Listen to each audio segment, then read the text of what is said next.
मुंडका विधानसभा के ward number 35 में ward का जायजा लेने आज हमारी टीम पहुंची तो देखा वहां पर सड़कों पर पानी भरा है, नालियां टूटी हैं, जगह जगह पर कचरा पड़ा है। हमारे रिपोर्टर ने वहां के निवासियों से बातचीत की तो पता चला कि वहां पर कचरा उठाने के समय पर गाड़ियां नहीं आती, उनकी मर्जी हो तो ही आती हैं। एक रोड ऐसी मिली जिस पर हमेशा पानी भरा रहता है। ये रोड फिल्मी रोड के नाम से जानी जाती है, लेकिन जितना ही नाम अच्छा है उतना ही हाल बुरा है। लोग पानी में घुसकर निकलने के लिए बेबस और मजबूर हैं। जनप्रतिनिधि की बात की जाए तो पार्षद जो थे वह वर्तमान में विधायक हैं। विधायक से फ़ोन पर 2-3 बार संपर्क करने की कोशिश की गई, लेकिन विधायक ने फ़ोन रिसीव नहीं किया। वार्ड की स्थिति बहुत दुर्लभ है। सरकार पर एमसीडी को विशेष तौर पर उसे वार्ड को ध्यान देने की ज़रूरत है। और आपको बता दें, और इस तरीके से पानी भरा रहेगा तो सड़कों पर कचरा भरा रहेगा तो गंभीर बीमारियाँ उत्पन्न हो सकती हैं। तो आपको बता दें, बहुत ख़राब हालत है मुंडका वार्ड की।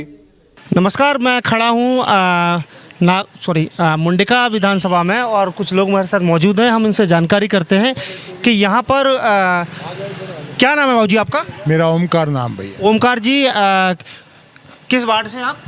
मैं 35 नंबर वार्ड से। यहाँ पे कौन पार्षद है? अभी तो फिलहाल तो कोई पार्षद नहीं है। पार्षद जी थे वो गजेंद्र जी, वो एमएलए बन गए। अब सीट खाली है, अब चुनाव होगा। बिल्कुल, आपको जानकारी है इस बार अब चुनाव होने वाले, उपचुनाव? जी जी, पूरा जानकारी तो है। मैं ये जानना चाहता था कि यहाँ पर इस वार्ड में साफ सफाई के लिए कर्मचारी आते हैं? नहीं, कर्मचारी नहीं आते यहाँ पर। बहुत बड़ी लापरवाही कर रहे हैं वो। अब देखो, आप के सामने है ये, और ये कीचड़ निकाला हुआ है नालियों से, और ये ऐसे ही फिर वापस इसमें गिर जाएगा। कोई उठाने वाला नहीं है। कोई उठाने वाला नहीं है, यहाँ कर्मचारी आते नहीं साफ सफाई के लिए, उसी तरीके से बना रहता है।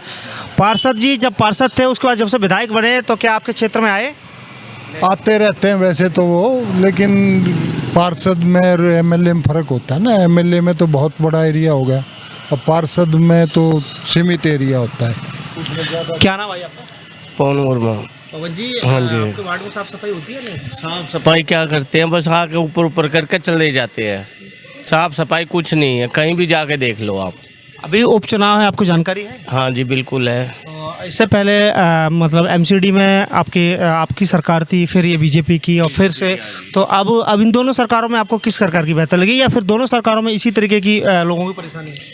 सरकार तो चाहे कोई भी आ ले, काम तो ऐसे ही करने हैं। पहले फिर भी ठीक था, अब तो ऐसा हो गया तो गदर मच रहा है।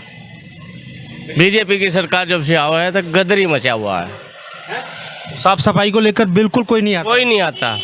कूड़े की गाड़ी आती है उठाने? कूड़े की भी आती है, हफ्ते भर में आती है, वो भी जब आती है इनकी। मैंने आगे देखा रोडों पे पानी भरा है, इस तरीके से बुरा हाल है। वहाँ पर जा ही नहीं सकता, आ नहीं सकता आदमी।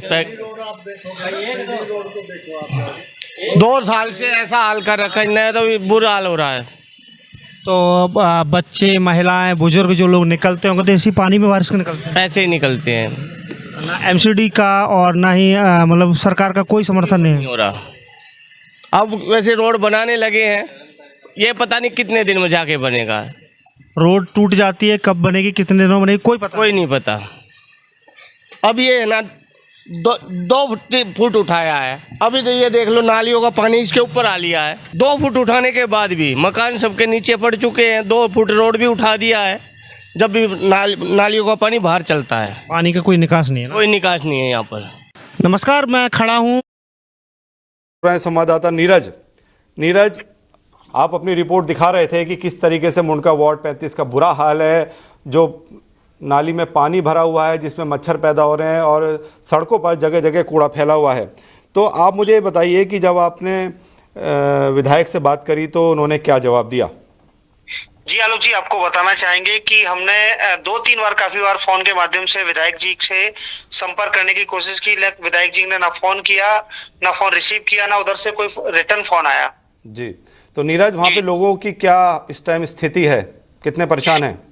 जी आलोक जी, जैसे कि मैंने आपको दिखाया है कि वहां पर जो फिरनी नामक एक रोड है, और उस रोड पर साल के 10 महीनों तक बारिश की तरह पानी भरा रहता है। लोग आने जाने में इतने परेशान हैं कि उनको उस रोड पर धंस कर निकलना पड़ता है। और जाकर जब बाहर अंदर मुंडिका वार्ड नंबर 35 में हम गए तो देखा कि गलियों में रोड पर कचरा रखा है। लोगों से बात की तो लोगों का कहना है कि यहाँ पर गाड़ी कभी आती है कभी नहीं आती, अपनी मर्जी से गाड़ी आती है।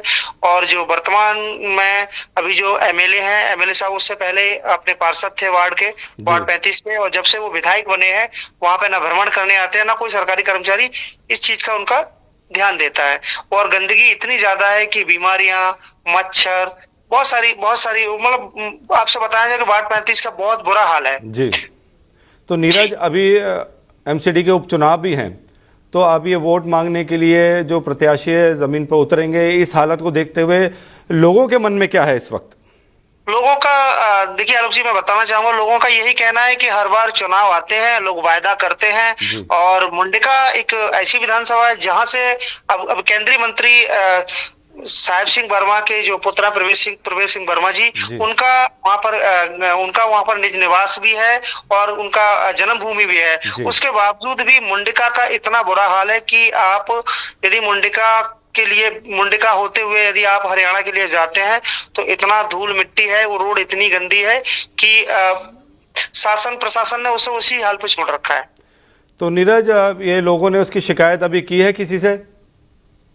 हाँ, उन्होंने अपने जनप्रतिनिधि से बोलते हैं तो जनप्रतिनिधियों का कहना है कि हम करा रहे हैं और इससे ऊपर तो वो नहीं जा पाए, क्योंकि आप समझ सकते हो कि दिल्ली में समय का बड़ा अभाव रहता है, लोगों को जानकारी नहीं रहती है इतनी ज्यादा कि हम अपनी शिकायत कहाँ पर और किस जगह करें। जब आप लोगों के बीच पहुंचे तो क्या दर्द था लोगों के दिलों में?